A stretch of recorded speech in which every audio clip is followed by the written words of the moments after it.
நாட்டில் நல்லவங்க ஒருத்தர் 2 பேர் இருக்கிறதுனால தாங்க மழையே பெய்யுது அப்படின்னு சொல்கிறது உண்டு. நல்லார் ஒருவர் உளரேல் அவர் பொருட்டு எல்லாருக்கும் பெய்யும் மழை. சில சமயம் ரொம்ப பேர் திடீர்னு நல்லவங்களாகிடுவாங்க போல இருக்கு. அதனால தான் விடாமல் பேய் மழையாக கொட்டி தீர்த்துடுது. எல்லாரும் நல்லவங்களாகிட்டா உலகமே தாங்காது போல இருக்க. அப்பப்போ ஒருத்தர் 2 பேர் நல்லவங்களாகணும். அப்போ தான் சீராக மழை பெய்யும். மாதத்துக்கு 3 பேர் நல்லவங்களானா மாதம் மும்மாரி பொழியும். இதெல்லாம் வேடிக்கை பேச்சு. இப்போ இதெல்லாம் ஒரு பக்கம் இருக்கட்டும். இப்போ விஷயத்துக்கு வருவோம். ஒரு கும்பலில் நல்லவன் யார் அப்படிங்கிறத எப்படி கண்டுபிடிக்கிறது? இதுக்கு ஒரு வேடிக்கை கதை உண்டு. என்னுடைய நண்பர் ஒருத்தருக்கு அவங்க பாட்டியம்மா சொன்ன கதையாக அது. அது என்ன கதைன்னா, ஒரு ஊரில் ஒரு சமயம் பலமான மழை பெய்ய ஆரம்பிச்சுட்டு தான். இடி மின்னல் ரொம்ப கடுமையாக இருந்திருக்குது. ஆரம்பித்த மழை வர வர கடுமையாக ஆகிட்டு இருக்குதே தவிர நிற்கிற பாடாக தெரியல. ஊர் ஜனங்கள்லாம் பார்த்தாங்க. இதுக்கு மேலேயும் வீட்டுக்குள்ளே இருந்தால் ஆபத்துங்கிறத புரிஞ்சுக்கிட்டாங்க. ஏன்னா வீடெல்லாம் இடிஞ்சி விழுந்துருமோங்கிற பயம். உடனே எல்லாரும் புறப்பட்டு ஊருக்கு பொதுவாக இருந்த ஒரு மண்டபத்தில் போய் தங்கிக்கிட்டாங்க.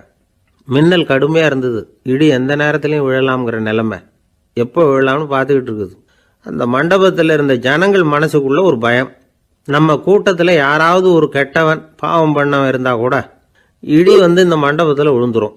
அது எல்லாருக்கும் ஆபத்து அப்படின்னு நினச்சாங்க. சரி, இதுக்கு என்ன பண்ணலாம் அப்படின்னு யோசனை பண்ணாங்க. அந்த கூட்டத்தில் ஒரு பெரியவர் இருந்தார். அவர் ஒரு யோசனை சொன்னார். இதை பாருங்கள், அதுக்கு ஒரு வழி இருக்குது.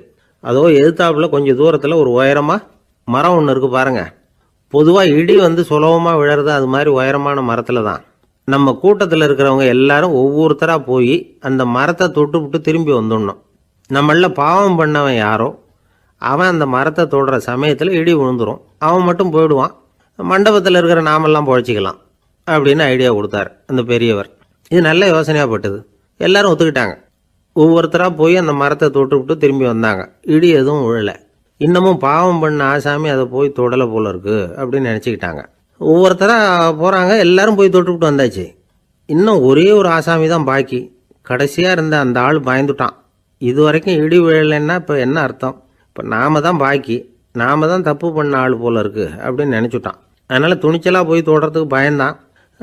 தயங்கிக்கிட்டே இருந்தான். இருந்தாலும் மற்றவங்கள்லாம் சும்மா இருப்பாங்களா? கட்டாயப்படுத்தி கழுத்தை பிடிச்சி தள்ளாத குறையா அவனை தள்ளி விட்டாங்க. போய் தொட்டுட்டு வாடான்னு. அவன் நடுங்கிக்கிட்டே போய் அந்த மரத்தை தொட்டான். அதே வினாடி ஒரு பயங்கரமான மின்னல் இடி விழுந்துட்டுது. எங்கே விழுந்தது தெரியுமா? அந்த ஆள் மேலே இல்லை, மண்டபத்தில் விழுந்தது. மண்டபத்தில் இருந்தவங்க பூரா காலி. அந்த ஒரு ஆள் மட்டும் புழைச்சிக்கிட்டான். இந்த ஒரு ஆளை காப்பாற்றுறதுக்காக தான் இடி மண்டபத்தில் விழாமல் இருந்திருக்குது. இதுதான் கதை.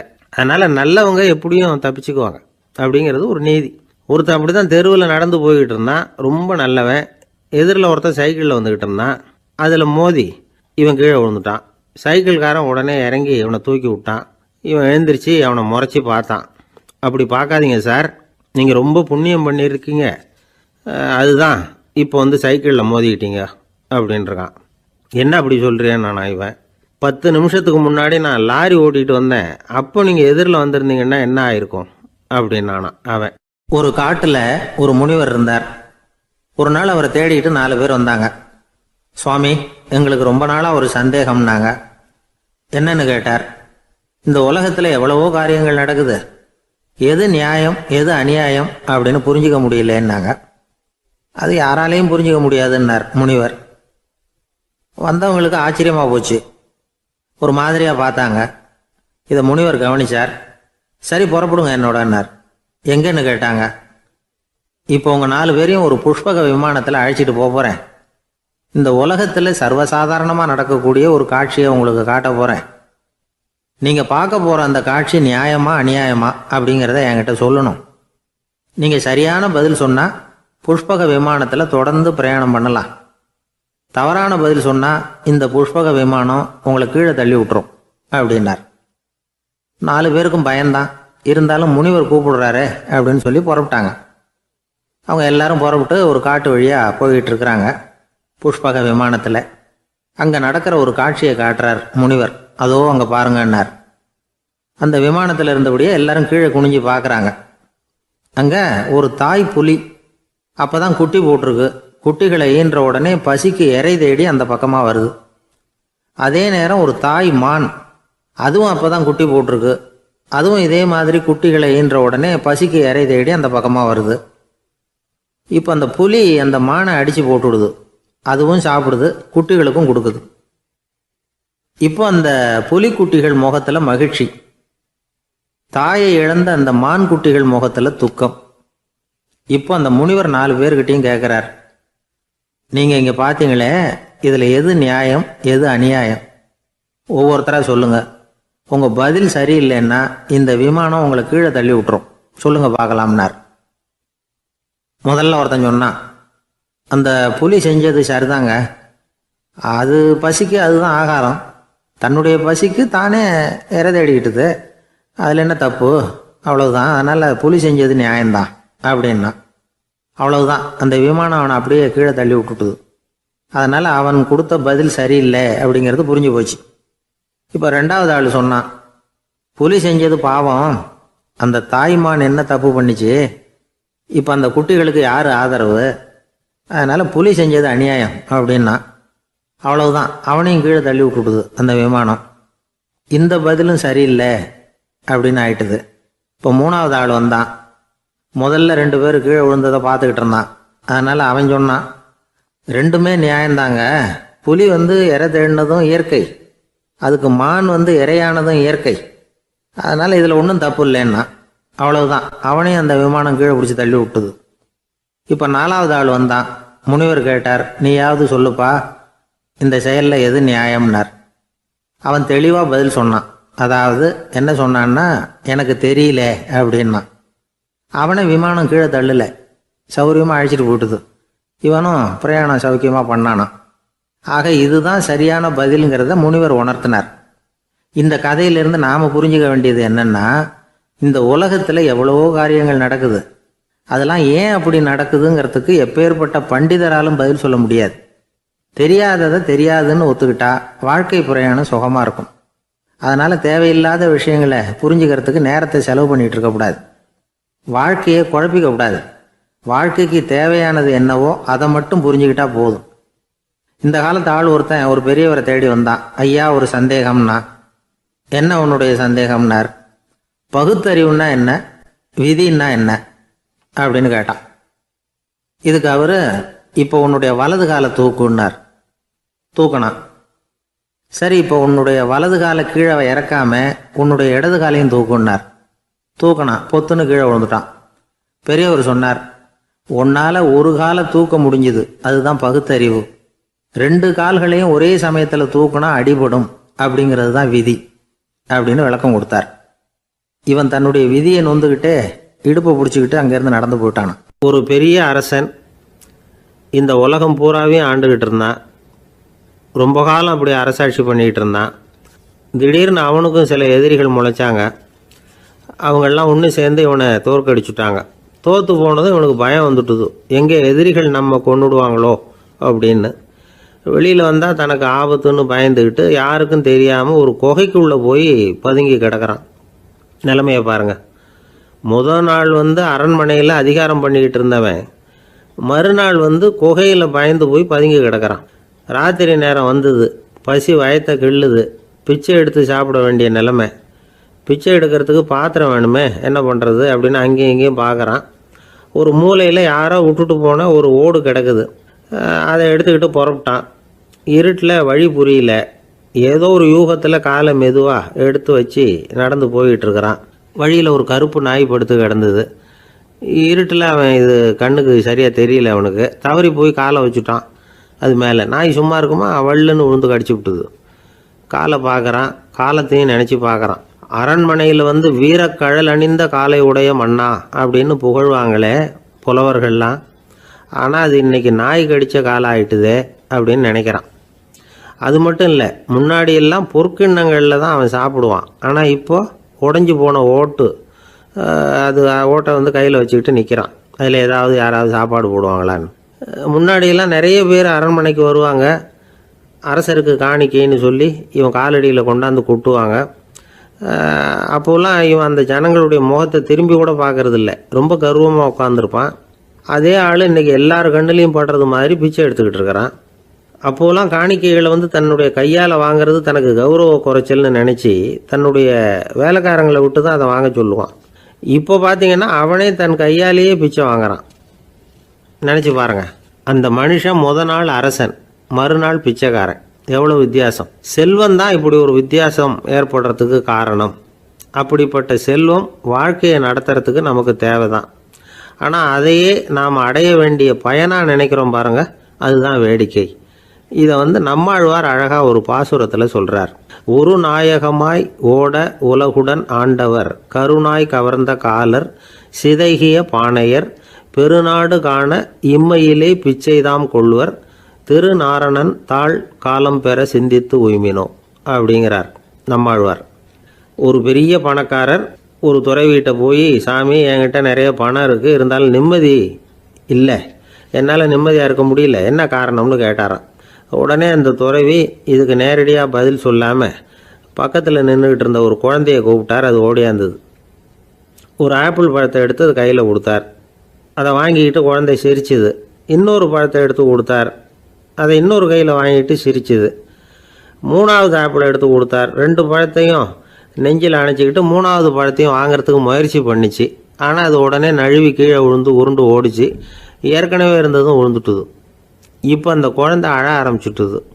இப்போ அந்த துறவி பணக்காரர்கிட்ட சொன்னாராம், குழந்தைய கவனிச்சியா, 2 ஆப்பிள் போதும்னு அது நினச்சிருந்தா இப்போ அது அழ வேண்டிய அவசியம் வந்திருக்குமா அப்படின்னாராம். எதுவுமே அளவுக்கு மிஞ்சினா துன்பந்தான். இந்த காலத்தில் இதெல்லாம் யார் காதில் வாங்குறாங்க? ஒருத்தனை நல்ல வழிக்கு கொண்டு வரணும்னு நினச்சி அவனை கூப்பிட்டு உட்கார வச்சு இந்த கதையை சொல்லிகிட்டு இருந்தாங்க. சொல்லிவிட்டு அந்த குழந்தை செஞ்சது தப்பு தானே அப்படின்னு கேட்டிருக்கிறாங்க. ஆமாம், தப்பு தான், நானாக இருந்தால் அப்படி செஞ்சுருக்க மாட்டேன் நானா இவன். 2 பழமே போதும்னு சொல்லியிருப்பியா அப்படின்னு கேட்டிருக்காங்க. அப்படி இல்லைங்க, அவர் கொடுக்க கொடுக்க ஒவ்வொரு பழமாக வாங்கி பின்னாடி வச்சுட்டு மறுபடியும் கையை நீட்டுவேன் அப்படிங்கிறானா. இவெல்லாம் எந்த காலத்தில் திருந்துறது? ஒரு ஊரில் ஒரு கோயில் இருந்தது. ரொம்ப பழைய கோயில். உள்ளே போகிறதுக்கே பயமாக இருக்கும். எந்த நேரத்தில் இடிஞ்சு விழுந்துருமோ அப்படிங்கிற பயம். அப்படி இருந்ததுனால யாரும் துணிஞ்சு சாமி கும்பிடுறதுக்கு அங்கே போகிறதில்ல. கோயிலுக்கு வர்ற கூட்டம் கொஞ்சம் கொஞ்சமாக குறைய ஆரம்பிச்சுட்டுது. கோயில் நிர்வாகிகள் எல்லாரும் கூடி உட்காந்து பேசினாங்க. என்ன பண்ணலாம்னு யோசனை பண்ணாங்க. எந்த இடம் மோசமாக இருக்கோ அந்த இடத்த பழுது பார்த்தாங்க. அங்கே எங்கே வர்ணத்தை பூசி கொஞ்சம் அழகுபடுத்தி பார்த்தாங்க.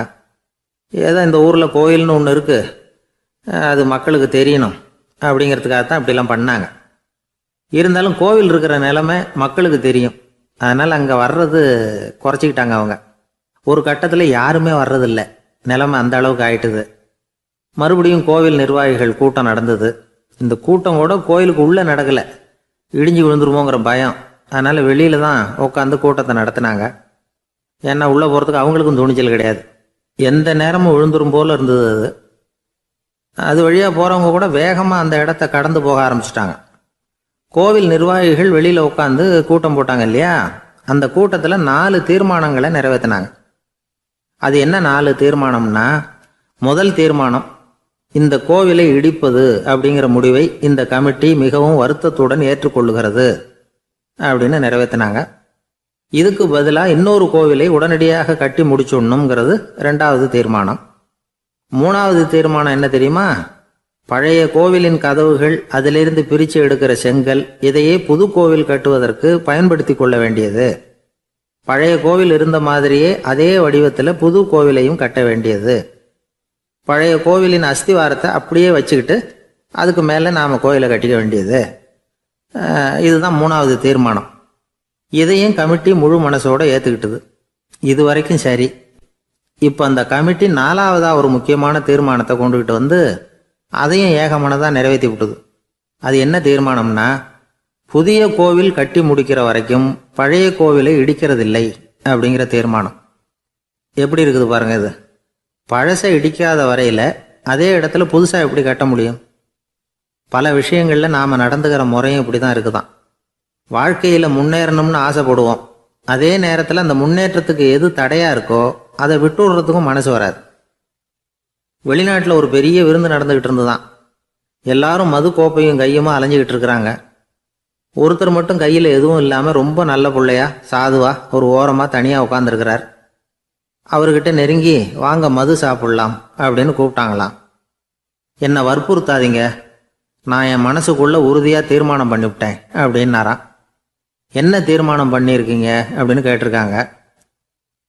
ஏற்கனவே முழு போதையில் இருக்கும் பொழுது மறுபடியும் மது கோப்பையை தொடரதில்லை அப்படின்னு தீர்மானம் பண்ணியிருக்கேன் அப்படின்னாராம். ஒரு ஊரில் ஒரு பெரியவர் இருந்தார். ஒரு நாள் அவரை தேடி ஒருத்தர் வந்தார். ஐயா, நான் கடவுளை பரிபூர்ணமாக நம்புகிறேன் அப்படின்னார். சரி, அந்த நம்பிக்கை உனக்கு எப்படி வந்ததுன்னு கேட்டார் இவர். அவர் சொல்ல ஆரம்பித்தார். ஐயா, எனக்கு கல்யாணம் ஆகி 10 வருஷம் ஆச்சு. ஆனாலும் குழந்தை பாக்கியம் இல்லை. அதுக்கு என்ன காரணமாக இருக்கும்னு நான் யோசனை பண்ணிகிட்டு இருந்தப்போ நண்பர் ஒருத்தர் ஒரு ஆலோசனை சொன்னார். உனக்கு மதப்பற்று இல்லை, எந்த கடவுளையுமே நம்ப மாட்டேங்கிற, அதுதான் காரணம். கடவுளை நம்பு, உனக்கு குழந்தை பாக்கியம் கிடைக்கும் அப்படின்னார். அவர் அப்படி சொன்னாரே தவிர எனக்கு சந்தேகம்தான். இருந்தாலும் அவர் சொன்னபடியும் நடந்து தான் பார்ப்போமே அப்படின்னு முடிவு பண்ணேன். கடவுளை நம்ப ஆரம்பித்தேன். அந்த வருஷமே அழகான ஆண் குழந்தை பிறந்தது. எல்லாம் இறைவன் அருள் அப்படின்னார். இவர் இப்படி சொன்னதை கேட்டதும் அந்த பெரியவர் சொன்னார், நீ சொல்கிறதெல்லாம் சரிதான். இருந்தாலும் இந்த காலத்தில் எந்த ஒரு காரியமாக இருந்தாலும் அதை சோதனை செஞ்சு பார்த்துட்டு தான் ஒரு முடிவுக்கு வந்து சேர முடியும். அறிவுபூர்வமான முடிவு அதுவாக தான் இருக்கும். அறிவியல் சோதனைகள் அப்படித்தான். ஒரு குறிப்பிட்ட விஷயத்தை பற்றி எத்தனை தடவை சோதனை பண்ணாலும் ஒரே முடிவு தான் கிடைக்கணும். அதுதான் சரியாக இருக்கும். அதனால் இப்போ மறுபடியும் ஒரு சோதனைன்னார். என்ன செய்யணும் அப்படின்னு கேட்டார் இவர். கடவுள்கிட்ட ஒரு பெண் குழந்தை வேணும்னு கேளு. முதல்ல ஆண் குழந்தையை கொடுத்தது மாதிரியே இப்போ ஒரு பெண் குழந்தையையும் கொடுக்குறாரா பார்க்கலாம் அப்படின்னார். சரின்னு சொல்லி இவர் அதே மாதிரி முயற்சி பண்ணினார். அதுக்கப்புறம் அவர் இந்த பெரியவர்கிட்ட வரவே இல்லை. கொஞ்ச காலம் கழித்து இவரே அவரை தேடிக்கிட்டு போய் கதவை தட்டினார். அவர் கதவை திறந்தார். என்ன ஆச்சு, கடவுள் கண் திறந்தாரா அப்படின்னு கேட்டார். அவர், அந்த சமாச்சாரம்லாம் நமக்கு வேணாம் சார். முதல் தடவை அது ஏதோ தற்செயலாக ஏற்பட்ட ஒரு சாதகம். இப்போ நீங்கள் 2வது தடவை சொன்ன பிறகு தினமும் கடவுளை வேண்டிக்கிட்டு தான் இருக்கிறேன், ஒன்றும் நடக்கலை அப்படின்னார் ரொம்ப விரக்தியா. ஒரே ஒரு தோல்வியில் உங்கள் நம்பிக்கையெல்லாம் பறந்து போயிடுது பார்த்தீங்களா அப்படின்னார் அந்த பெரியவர். எல்லாம் நல்ல விதமாக நடக்கிற வரைக்கும் நம்பிக்கை, எதிர்பார்த்தது தோல்வியில் முடிஞ்சுட்டுதுன்னா அவநம்பிக்கை. மற்றவர்கள் பேரில் வைக்கிற நம்பிக்கை எந்த நேரத்திலையும் விவகாரமாகி விடக்கூடிய சாத்தியம் உண்டு. நாம் நம்பிக்கை வைக்க வேண்டியது நம்மகிட்ட தான். நமக்குள்ளே இருக்கிறார் கடவுள். எனவே நம்ம பேரில் நாம் வைக்கிற நம்பிக்கை தான் உண்மையான கடவுள் பக்தி. நிபந்தனையற்ற நம்பிக்கையாக அது இருக்கணும். எல்லாம் நல்லபடியாக நடந்துக்கிட்டு இருந்தால் எந்த முட்டாளுக்கும் நம்பிக்கை வரத்தான் செய்யும் அப்படிங்கிறது ஒரு பெரியவர் கருத்து. தியானத்தின் மூலமாக தான் உனக்குள்ள ஆழமாக தோண்டுனா உன்னுடைய அடி ஆழத்தில் நம்பிக்கை வந்து அப்படி ஊற்றெடுக்கும், அதை பார்க்க முடியும் அப்படிங்கிறது பெரியவர்கள் சிந்தனை. ஒரு குழந்தை அப்பாவை பார்த்து என்னப்பா பண்ணுறேன்னு கேட்டுதான். பிரார்த்தனை பண்ணிட்டு இருக்கிறேன்னாராம் அப்பா. பிரார்த்தனை பண்ணுனா என்ன கிடைக்கும் அப்படின்னு கேட்டுதான் குழந்தை. எல்லாம் கிடைக்கும் அப்படின்னாராம் அப்பா. நீ வச்சிருக்கிறிய பேனா அது கூட கிடைக்குமான்னு கேட்டுதான் குழந்தை. கிடைக்குமேன்னு இருக்கார். அப்படின்னா அந்த பேனாவை என்கிட்ட கொடுத்துரு, நீ பிரார்த்தனை பண்ணி வேற பேனா வாங்கிக்கோ அப்படின்னு தான் அந்த குழந்தை. ஒரு நாள் ஒரு 10-15 பள்ளிக்கூடத்து பிள்ளைங்க தேடிட்டு வந்தாங்க. உங்களை பார்த்துட்டு தான் போகணும், அதுக்காக தான் வந்திருக்கோம்னாங்க. என்ன விஷயம்னு கேட்டோம். நாங்கள்லாம் கூடி ஒரு முடிவு பண்ணியிருக்கிறோம், அதை உங்ககிட்ட சொல்லணும் அப்படின்னாங்க. அதுவும் ஒரு வாண்டு பையன் அதை சொன்னான். என்ன முடிவு அது அப்படின்னு கேட்டோம் ரொம்ப ஆர்வமாக. அதை இப்போ சொல்ல மாட்டோம், எங்களுக்கு பிடிக்கிற மாதிரி ஏதாவது ஒரு தகவல் சொன்னால் அதுக்கப்புறம் நாங்கள் அதை சொல்கிறோம் அப்படின்னா அந்த வாண்டு பையன். சரி, சின்ன பையன்கிட்ட இன்றைக்கி வசமாக மாட்டிக்கிட்டோம் அப்படின்னு நினச்சிக்கிட்டு அவங்களுக்கு தகுந்த மாதிரி ஒரு கதை சொல்ல ஆரம்பித்தோம். அது என்ன கதைன்னா, ஒரு பெரிய காடு, அதில் பலவிதமான மிருகங்கள். அந்த காட்டுக்கு ஒரு சிங்கம் தான் ராஜா. எப்பவும் காட்டுக்கு அது தானே ராஜா. ஒரு பெரிய யானைக்கு இது பொறுக்கலை. என்ன இது, எப்போ பார்த்தாலும் இங்கே சிங்கத்துக்கே ராஜா பதவி கிடைக்குது, நான்லாம் எவ்வளவு பலசாலியாக இருக்கிறேன், அப்படி இருந்தும் எனக்கு அந்த பதவி கிடைக்கலையே அப்படின்னு தனக்குள்ளே பொறுமிக்கிட்டே இருந்தது. ராஜா பதவியை நினச்சி ரொம்ப ஏக்கம், அதுக்கு பதவி மோகம். இந்த சமயம் பார்த்து ஒரு குள்ள நெறி கூட்டம் அதை தேடிட்டு வந்தது. ஐயா பெரியவங்களே, நீங்கள் இந்த காட்டுக்கு ராஜாவாக இருக்க ஆசைப்படுறீங்க, அதில் ஒன்றும் தப்பு இல்லை. ஆனால் அதுக்கு முன்னாடி நீங்கள் எங்கள் கூட்டத்துக்கு கொஞ்ச நாள் தலைவராக இருங்க, அதாவது ராஜாவாக இருங்களேன், உங்களுக்கும் ஒரு ட்ரைனிங் கிடைச்சது மாதிரி இருக்கும் அப்படின்னு சொல்லியிருக்குது இந்த கூட்டம், குள்ளநெறி கூட்டம். இதை கேட்ட உடனே யானைக்கு ரொம்ப சந்தோஷம் தாங்கலை. அதுதான் எப்போ எப்போன்னு பதவிக்காக காத்துக்கிட்டு இருக்குதே. இருந்தாலும் கொஞ்சம் பிகுவோட, சரி நீங்கள்லாம் இவ்வளோ தூரம் என்னை தேடிட்டு வந்து கேட்கறதுனால மறுக்க முடியல அப்படின்னு ரொம்ப ஏதோ அவளுக்கு சிரமப்பட்டு ஒத்துக்கிறது மாதிரி ஒத்துக்கிட்டது. ஏதோ உங்கள் ஆசைக்கு கட்டுப்படுறேன், கொஞ்ச நாள் உங்கள் கூட்டத்துக்கு ராஜாவாக இருக்கிறதுக்கு சம்மதிக்கிறேன் அப்படின்னுது. உடனே அந்த யானை ராஜ நட போட ஆரம்பிச்சிட்டுது. யானை சாதாரணமாக நடந்தாவே எப்படி இருக்குங்கிறது நமக்கு தெரியும். அதுவே ராஜ நடை நடந்தால் எப்படி இருக்கும் கற்பனை பண்ணி பாருங்கள். யானை முன்னாடி கம்பீரமாக போய்கிட்டு இருக்குது, தலைவர் இல்லையா, அதனால் குள்ள நரிகள்லாம் ரொம்ப அடக்கமாக அது பின்னாடி அணிவகுத்து போயிட்டு இருக்குது. ராஜா வாழ்க, மன்னர் வாழ்க அப்படின்னு கோஷம் வேற. யானைக்கு தலைகால் புரியல, அவ்வளவு சந்தோஷம். அந்த யானைக்கு செருக்கு ஆணவம் எல்லாம் ஏற்பட்டு போச்சு. அதுக்கப்புறம் அது தரையை பார்க்குமா, நிமிர்ந்து நடக்க ஆரம்பிச்சுட்டுது. தரையை பார்க்குறதே இல்லை. அப்படி போயிட்டுருக்கிறப்போ ஒரு சதுப்பு நிலத்தில் திடீர்னு காலை வச்சுட்டுது. அவ்வளோதான், கால் உள்ளே போயிட்டுது. இன்னொரு காலை எடுத்து வச்சுது, அதுவும் உள்ளே போயிட்டுது. அந்த 2 காலையும் எடுக்கிறதுக்காக அடுத்த 2 காலையும் அழுத்திச்சு, அதுவும் உள்ளே போக ஆரம்பிச்சுட்டுது. இப்போ 4 காலம் வசமாக சேத்துல அழுந்தி போச்சு, எடுக்க முடியல. குள்ள நரிகள்லாம் அதை சுற்றி சுற்றி வந்தது. சிலது சுற்றி நின்று டான்ஸ் ஆட ஆரம்பிச்சுட்டுது யானையை பார்த்துட்டு. இதை யானை பார்த்தது. என்ன இது தலைவர், நான் தவிச்சிக்கிட்டு இருக்கிறேன், தொண்டர்கள்லாம் சுற்றி நின்று வேடிக்கை பார்த்துக்கிட்டு இருக்கிறீங்க, டான்ஸ் ஆடுறீங்க அப்படின்னு கேட்டுதான். தொண்டர்களே, தலைவர் நான் தவிச்சிக்கிட்டு இருக்கிறது உங்களுக்கு தெரியலையா? இப்போ உடனே உங்கள் தலைவரை காப்பாற்ற வேண்டியது உங்கள் கடமை இல்லையா அப்படின்னு கத்துச்சான் அந்த யானை. குள்ள நரிகளில் ஒன்று முன்னாடி நின்று அந்த யானையை பார்த்து தான், தலைவரே எங்களுக்கு ரொம்ப நாளாக ஒரு ஆசை, அந்த ஆசையை நிறைவேற்றிக்கிறதுக்காகத்தான் உங்களை எங்கள் தலைவராக ஏற்றுக்கிறோம்னு சொன்னோம் அப்படின்னு தான். என்ன ஆசைன்னு கேட்டிருக்கு யானை. யானை கறி சாப்பிட்டு பார்க்கணுங்கிறது எங்களுக்கு ரொம்ப நாளாக ஆசை, அது இன்றைக்கி தான் நிறைவேற போகுது அப்படின்னு தான் அந்த நரி. இதை கேட்ட உடனே அந்த யானை அப்படியே மூர்ச்சி ஆகிட்டு தான். நரிகள்லாம் அது மேலே ஏறி குதற ஆரம்பிச்சுட்டு தான்.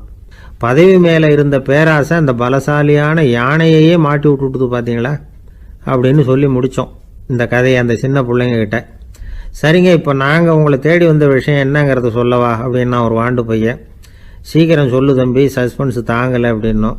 அவன் மெதுவாக எங்களை பார்த்து சொல்கிறான், எங்களுக்கு கொஞ்ச நாள் நீங்கள் தலைவராக இருந்தால் தேவலை அப்படின்னு. ஒரு ஊரில் ஒரு குரு இருந்தார், ஜென் குரு. அவரை தேடிட்டு ஒரு மன்னர் வந்தார். வந்தவர் ஜப்பான் மன்னர். தோட்டக்கலையை பற்றி தெரிஞ்சுட்டு போகிறதுக்காக அவர் வந்தார். எப்படி தோட்டம் அமைக்கிறது அப்படிங்கிறத பற்றி அந்த குரு விவரமாக சொல்லி கொடுத்தாரு. 1 நாள் 2 நாள் இல்லை, 3 வருஷம் கற்றுக் கொடுத்தார். அதுக்கப்புறம் சொன்னார், நான் கற்றுக் கொடுத்துட்டேன், இனிமேல் நீங்கள் போகலாம், போய் தோட்டம் அமைக்கலாம், அதுதான் உங்களுக்கு பரிசை. தோட்டம் அமைச்ச பிறகு சொல்லி அனுப்புங்க, நான் வந்து பார்க்குறேன். நீங்கள் இங்கே என்னவெல்லாம் கற்றுக்கிட்டீங்களோ அதையெல்லாம் அங்கே செயல்முறையில் செஞ்சு காட்டுங்க அப்படின்னு சொல்லி அனுப்பி வச்சார். மன்னர் போனார். அரண்மனைக்கு பக்கத்திலே ஒரு பெரிய தோட்டத்தை உண்டு பண்ணினார். அழகான மரங்களையும் செடிகளையும் உருவாக்கினார். கிட்டத்தட்ட 1000 தோட்டக்காரர்களை பயன்படுத்தி 3 வருஷங்கள் முயற்சி பண்ணி அந்த அழகான தோட்டத்தை உருவாக்கினார். குருகிட்ட இருந்து செய்தி வந்தது, நாளைக்கு வந்து தோட்டத்தை பார்க்குறேன் அப்படின்னு. மன்னர் உடனே சுறுசுறுப்பாயிட்டார். முதல் நாளே தோட்டத்தை சுத்தப்படுத்தினார். ராத்திரி பூரா யாரும் தூங்கலை. எல்லாருக்கும் தோட்டத்தை ஒழுங்குபடுத்துகிற வேலை. அது அந்தந்த இடத்துல ஒழுங்காக இருக்குதா அப்படின்னு சரி பார்த்தாங்க. ஒரு தவறும் இல்லாத வகையில் அதை ஒழுங்குபடுத்தினாங்க. மறுநாள் குரு வந்தார், தோட்டத்தை பார்த்தார். அவருக்கு கோபம் வந்துட்டுது. மன்னருக்கு ஆச்சரியம், எப்பவும் சிரிச்சுக்கிட்டே இருக்கிறவர் இப்போ இப்படி இருக்கிறாரே அப்படின்னு. மெதுவாக குருக்கிட்ட போய், எல்லாம் சரியாக தானே இருக்குது அப்படின்னார். எல்லாம் சரிதான், ஆனாலும் எங்கே அந்த பொன்னிற காற்று அப்படின்னார். உதிர்ந்த இலைகள், பொன் மஞ்சள் நிற இலைகள் காற்றில் அப்படி புரண்டு ஓடுவதை நான் பார்க்க முடியவில்லையே அப்படின்னாராம். அது இல்லாமல் இந்த தோட்டம் உயிரோட்டம் உள்ளதா இருக்காது, இதில் பாடல் இல்லை, ஆடல் இல்லை, அதெல்லாம் இல்லாமல் இந்த தோட்டம் ரொம்பவும் செயற்கையாக தெரியுதேன்னாராம். மன்னர் இப்போதான் யோசனை பண்ணார். கீழே கிடந்த காஞ்சி போன இலைகள் மட்டும் இல்லை, மரத்தில் இருந்த காஞ்சி போன இலைகளையும் அப்புறப்படுத்தி சுத்தமாக வச்சிருக்கிறார். இறப்பும் வாழ்க்கையினுடைய ஒரு பகுதி தான். மரணம்ங்கிறது வாழ்க்கைக்கு எதிரானது அல்ல, அதை நிரப்பும் ஒரு பகுதி தான் அது. மரணம் இல்லையில் வாழ்க்கையே இல்லை அப்படிங்கிறது பெரியவங்க கருத்து. இப்போ அந்த தோட்டம் அழகாக தான் இருக்குது, இருந்தாலும் அது ஒரு ஓவியம் மாதிரி உயிர் இல்லாமல் இருக்கு. குரு ஒரு வாளியை கையில் எடுத்துக்கிட்டார். தோட்டத்தை விட்டு வெளியில் போனார். ஏற்கனவே வீசி எறிந்த அந்த சருகுகளை எல்லாம் அள்ளி கொண்டுகிட்டு வந்தார். உள்ள எல்லா இடங்கள்லையும் அதை வீசினார். உடனே காற்று அந்த காய்ந்த சருகுகளையும் பழுத்த இலைகளையும் அசைக்க ஆரம்பிச்சுட்டுது. இப்போ அங்கே சலசல சத்தம், சங்கீதம், இலைகளின் நடனம், ஓவியம் மாதிரி இருந்த அந்த தோட்டத்துக்கு இப்போ உயிர் வந்துட்டுது. இதுதான் அந்த பொன்னான காற்று அப்படின்னாராம் குரு. மன்னருக்கு புரிஞ்சுது. மிகப்பெரிய ஜென் கேள்வி ஒன்று உண்டு. உம்மான் அப்படிங்கிற ஒரு பெரிய குருவை பார்த்து துறவி ஒருத்தர் கேட்டாராம், இலைகள் எல்லாம் கீழே விழுந்து மரங்கள் மொட்டையாக இருக்கும் பொழுது என்ன நடக்கும்? இதுதான் கேள்வி. இதுக்கு உம்மான் சொன்ன பதில் பொன்னான காற்று, தி கோல்டன் விண்ட் அப்படின்னாராம். இதுக்கு என்ன விளக்கம்னா, உன்னுடைய எண்ணங்கள் எல்லாம் உன்னுடைய மனசிலிருந்து கீழே விழுந்து உனது உள்ளுணர்வானது மொட்டையாக நிற்கும் நிலைதான் அது. உனது வேர்களின் அருகில் காற்று வீசுகிறது. எல்லா எண்ணங்களும் உன்னிலிருந்து வெகு தூரத்துக்கு புரண்டு கொண்டே சென்று விடுகிறது. நீ அவற்றை கடந்து விட்டால் நீ அவைகளுக்கெல்லாம் மேலெழுந்து கீழே பார்ப்பவனைப் போல நிற்க ஆரம்பித்து விடுவாய். அதுதான் தியானம் என்பது அப்படின்னு சொல்றாங்க. தியானம்ங்கிறது எண்ணத்துக்கு எதிரானதில்லை. தியானம்ங்கிறது எண்ணங்களை கடந்து செல்வது தான். அதுக்கப்புறம் நாம பொன்னிற காற்றுல ஆட ஆரம்பிச்சிருவோம். இதுதான் பெரியவர்கள் சொல்றது. என்கிட்ட ஒருத்தர் தோட்டம் அமைக்கணும்னு யோசனை கேட்டு வந்தார். எல்லாம் சொல்லி கொடுத்தேன். செடிகள்லாம் செழிப்பா வளரணும்னா வேர் காயாம பார்த்துக்குங்க, தினமும் தண்ணி விடுங்க அப்படின்னு சொல்லி அனுப்பி வச்சேன். ஒரு மாசம் கழிச்சு ஒரு தோட்டத்தை பார்க்கறதுக்காக போனேன். போய் பார்த்தா எல்லா செடியும் வாடி கிடக்குது. என்னங்க இப்படி பண்ணிவிட்டீங்கன்னு. நீங்க சொன்னபடி தான் செஞ்சேன்னார். என்ன செஞ்சீங்கன்னு கேட்டேன்.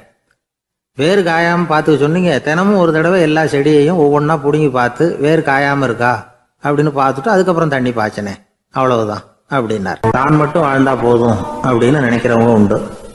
தானும் வாழணும், அடுத்தவங்களும் வாழணும் அப்படின்னு நினைக்கிறவங்களும் உண்டு. முதல்ல சொன்ன வகையை சேர்ந்த மனிதர்கள் எப்படி தெரியுமா? எப்படியாவது தான் மட்டும் வாழ்ந்தால் போதுங்கிற நினைப்பு தான் எப்போ அவங்களுக்கு இருக்கும். தங்களுடைய வளர்ச்சிக்கு எது தடையா இருந்தாலும் சரி, யார் தடையா இருந்தாலும் சரி, அதை அழிச்சுட்டு தான் மறுவேலை பார்ப்பாங்க. அவங்கெல்லாம் பாவ காரியங்களுக்கு தயங்குறதே இல்லை. அப்படிப்பட்ட வாழ்க்கை அவங்களுக்கே இடைஞ்சல அமைஞ்சு விடுறது உண்டு. அதை விளக்கறதுக்கு ஒரு கதையும் உண்டு. ஒரு ஊர்ல அப்படிப்பட்ட ஆள் ஒருத்தன் இருந்திருக்கான். நிறைய பாவங்களை செஞ்சவன். அதன் காரணமா நரகப்படுகொழியில விழுந்துட்டான். நரகப்படுகொழிங்கிறது ஒரு பெரிய கிணறு மாதிரி.